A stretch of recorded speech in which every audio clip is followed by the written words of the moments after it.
నమస్తే, welcome to Aadan. నేను బాపయ్య. పాలస్తీనా ప్రజలు దశాబ్దాల తరబడి నరకం నుంచి మరలా నరకానికే ప్రయాణిస్తున్నారు.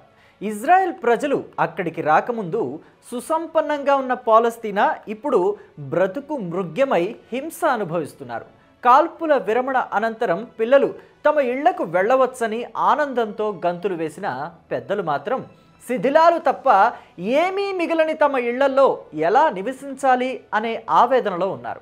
ఇప్పుడు ఇళ్లకు వచ్చి చూస్తుంటే గుండె చెరువైపోతుంది ఒక్కొక్కరికి.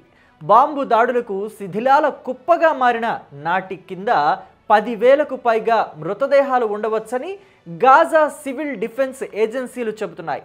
శిథిలాల క్రింద శవాల గుట్టలను వెతికి తీయడానికి దాదాపు 100 రోజులు పడుతుందని అక్కడ అధికార ప్రతినిధి చెబుతున్నారు. బుల్డోజర్ల కొరత కారణంగా మృతదేహాల వెలికితీత ఆలస్యమవుతున్నట్లు తెలుస్తోంది. అక్కడి ఫోటోలు 15 నెలల ఇజ్రాయెల్ దాడుల విధ్వంసాన్ని మన కళ్ళకి కడతాయి. గాజాలో 60% నిర్మాణాలు నాశనమైపోయాయని ఐక్యరాజ్య సమితి అంచనా వేసింది.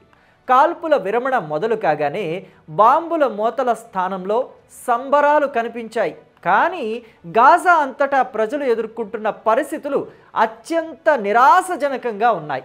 యుద్ధం వల్ల గాజాకు చెందిన 20 లక్షల మందికి పైగా ప్రజలు నిరాశ్రయులైపోయారు. అయితే ఈ విషయాన్ని ఐక్యరాజ్య సమితి వరల్డ్ ఫుడ్ ప్రోగ్రాం పేర్కొంది.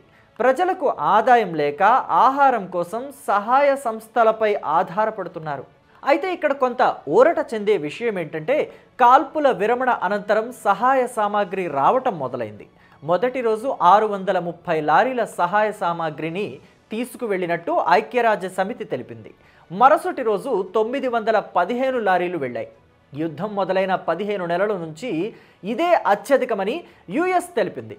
అయితే అక్కడ ఆహారం, ఆరోగ్యం, భవనాలు, రోడ్లు, మౌలిక వసతులు మాత్రమే కాకుండా వ్యక్తులు, కుటుంబాలు, కమ్యూనిటీలను నిలబెట్టాల్సి ఉందని యుఎస్ ప్రతినిధులు చెబుతున్నారు. 16 నెలలుగా వారు అనుభవించిన వేదన, బాధ, నష్టాలు, క్షోభ, దుఃఖం, అవమానాలు, క్రూరత్వం నుంచి వారిని బయటకు తీసుకురావాలి. దీనికి చాలా సమయమే పడుతుందని వారు వివరించారు. ఒకవేళ కాల్పుల విరమణ తొలిదశ కొనసాగితే రాబోయే 40 రోజుల్లో ఇజ్రాయెల్ జైళ్లలో ఉన్న 1800 మంది పాలస్తీనియన్ ఖైదీలు విడుదలకు, వాటికి బదులుగా గాజా నుంచి మరో 30 మంది ఇజ్రాయెల్ బందీలు బయటకు వస్తారు.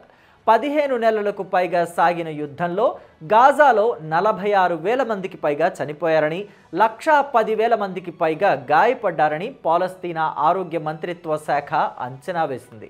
ఇందులో సామాన్య ప్రజలు, పోరాట యోధుల సంఖ్యను పాలస్తీనా మంత్రిత్వ శాఖ ఇంకా గుర్తించలేదు. కానీ మృతుల్లో మహిళలు, చిన్నారులే ఎక్కువ అని వెల్లడించింది. ఐక్యరాజ్య సమితి కూడా ఇదే విషయాన్ని చెప్పింది. సంక్షోభ కాలంలో తమ సిబ్బందిలో 48% మంది చనిపోవటం, గాయపడటం, బందీలుగా మారారని గాజా సివిల్ డిఫెన్స్ ఏజెన్సీ ఒక ప్రకటనలో వెల్లడించింది. 85% వాహనాలు, తమకున్న 21 వసతుల్లో 15% దెబ్బతినడం లేదా ధ్వంసమయ్యాయని తెలిపింది. వైమానిక దాడులు ముప్పు తప్పినప్పటికీ సివిల్ డిఫెన్స్ వర్కర్లకు భయానకమైన పని తప్పడం లేదని, దారుణమైన స్థితిలో ఉన్న మృతదేహాలు, మానవ కళేబరాలు వెలికితీత వంటి భయంకరమైన పనులను ఏజెన్సీ వర్కర్లు చేస్తున్నారని తెలిపింది. ఇక గాజా నుంచి వేరే చోటుకు వెళ్ళిన వారిలో అనేక కుటుంబాలున్నాయి. ఆచూకీ తెలియకుండా పోయిన వారిలో అనేక కుటుంబాలున్నాయి. కొంతమంది ఇంకా ధ్వంసమైన భవనాల క్రిందే ఉన్నారని వారు చెబుతున్నారు. ఇలా ఇళ్లకు తలుపులు, కిటికీలు లేవు. నీళ్లు, విద్యుత్తు కూడా లేవు. అసలు జీవించడానికి అనువైన ప్రదేశంగా ఏవీ లేవని అక్కడి ప్రజలు కన్నీరు మున్నీరవుతున్నారు. స్ట్రిప్లోని జనసాంద్రత ఉండే ప్రాంతాల నుంచి ఇజ్రాయెల్ సైన్యం ఉపసంహరణ ప్రక్రియ మొదలైంది. నిర్వాసితులైన గాజా ప్రజలకు రాకపోకలు ఇంకా ప్రమాదకరంగానే ఉన్నాయి.